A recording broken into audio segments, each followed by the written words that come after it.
Hello வணக்கம். இது உங்கள் Sampath current affairs YouTube channel. எல்லாரும் எப்படி இருக்கீங்க? ரொம்ப நாள் கழிச்சு வீடியோஸ் போஸ்ட் பண்ணுறேன்.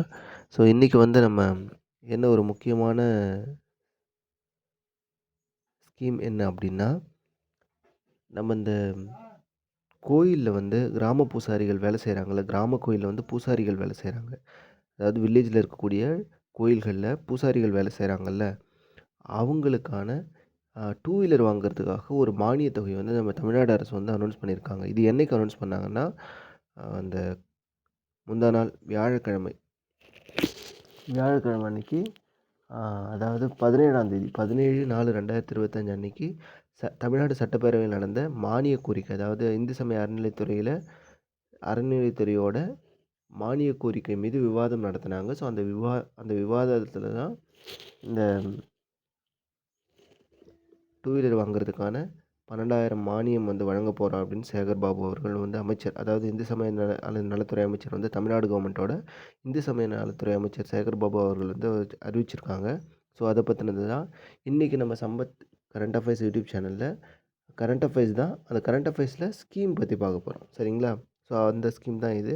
ஸோ என்ன சொல்லியிருக்காங்கன்னா, கிராம பூசாரிகள் அப்புறம் ஆதிதிராவிடர் கோயில் அர்ச்சகர்கள் 10,000 பேருக்கு வந்து இருசக்கர வாகனம் வாங்க தலா ரூபாய் 12,000 மானியம் வழங்கப்படும் என இந்து சமய அறநிலைத்துறை அமைச்சர் சேகர் பாபு, அதாவது கிராமத்தில் இருக்கக்கூடிய கோயில்களில் வேலை செய்யக்கூடிய பூசாரி அப்புறம் ஆதிதிராவிடர் இருக்காங்கல்ல, எஸ்சி/எஸ்டிஸ் இருக்காங்கல்ல, அவங்க வந்து யார் யாரெல்லாம் கோயில் அர்ச்சகர்களாக இருக்காங்களோ, பூஜை பண்ணுறாங்களோ, அவங்க 2 பேருக்கும் வந்து 12,000 ரூபாய்க்கு வந்து மானியம் கொடுக்குறாங்க. எதுக்காகனா அவங்க வந்து டூ வீலர் வாங்கிக்கலாம், சரிங்களா? ஸோ அதுதான் இந்த ஸ்கீமு.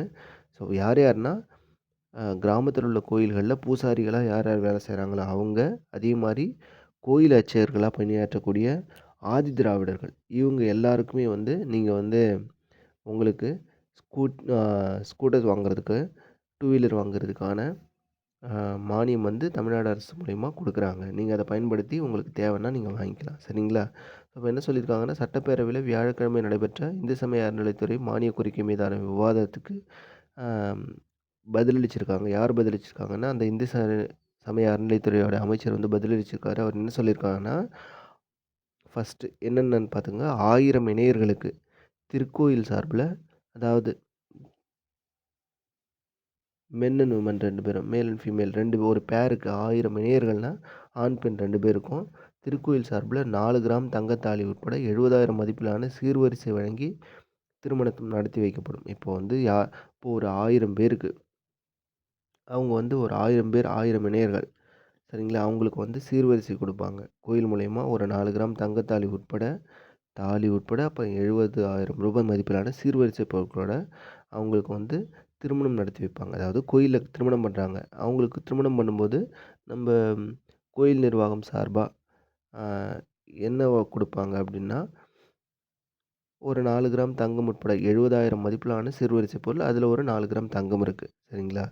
ஓகே, அதை கொடுப்பாங்க. அடுத்தது, ஒரு கால பூஜை செய்யக்கூடிய அர்ச்சகர்கள், அப்புறம் தைத்திருநாளில் வந்து ஒரு கால பூஜை செய்யக்கூடிய அர்ச்சகர்களுக்கு வந்து தைத்திருநாள் பொங்கல் திருநாளில் வந்து ஒரு புது ட்ரெஸ் எடுத்து கொடுப்பாங்க.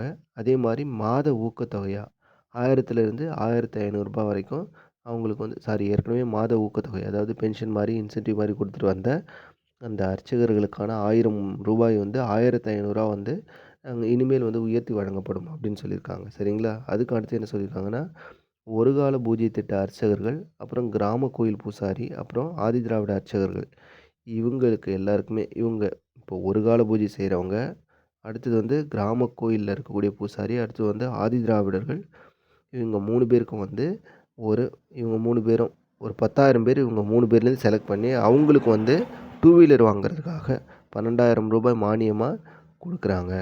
இதற்காக வந்து ஒரு 12,000 கோடி ரூபாய் நிதி ஒதுக்கீடு செய்யப்பட்டுள்ளது அப்படின்னு சொல்லியிருக்காங்க. ஸோ இதுக்கப்புறம் வர்றது எல்லாமே ரொம்ப அவ்வளோ இம்பார்ட்டன்ட் இல்லைங்க அது. இதுக்கப்புறம் சொல்கிறதுக்கு என்னன்னு, இந்த அன்னதான திட்டம், அதுக்கு அடுத்து நீங்களே பார்த்துக்கங்க, அன்னதான திட்டம் பற்றி சொல்லியிருக்காங்க. அதுக்கு அடுத்தது வந்து இந்த மாற்றுத்திறனாளிகளுக்கான அவங்கள கூப்பிட்டு போவாங்கல்ல, அந்த கோயில் நிர்வாகம் சார்பில் இருக்கக்கூடிய இந்த பழனியிலலாம் எலக்ட்ரிக் காரு, அப்புறம் ரோப் கார், அந்த மாதிரி, அப்புறம் கோயில் மூலயமா கோயில்களுக்கு கூப்பிட்டு போகிற பஸ்ஸு, அந்த பஸ்லலாம் மேலுக்கு வந்து இந்த மாற்றுத்திறனாளியெல்லாம் ஃப்ரீயாவே கூட்டு போணும் அப்படின்னு சொல்லிட்டு சொல்லியிருக்காங்க. அவ்வளோதான். இது வேற ஒண்ணும் இல்ல. ஸோ அது எந்தெந்த கோயில் யாரெல்லாம் அதுக்கு வந்து உங்களுக்கு ஃப்ரீயா கூட்டு போறோம் அப்படின்னு சொல்லியிருக்காங்க. ஸோ ஆனா இன்னைக்கு வந்து பார்த்தது என்னன்னா, கிராம கோயில் பூசாரிகளும், ப்ளஸ் ஆதிதிராவிடர் அர்ச்சகர்கள், ப்ளஸ் ஒரு கால பூஜை செய்வோர் இவங்களுக்கு வந்து டூ வீலர் வாங்குறதுக்கு ரூபாய் 12,000 வந்து மானியம் குடுக்குறாங்க. எந்த டிபார்ட்மெண்ட்னா, தமிழ்நாடு அரசினுடைய இந்து சமய அறநிலையத்துறை டிபார்ட்மெண்ட்ல குடுக்குறாங்க. உங்களுக்கு தேவைன்னா நீங்க அதுக்கு என்ன தேவையோ அத கேட்டுட்டு நீங்க பதிவு பண்ணிக்கலாம். சரிங்களா?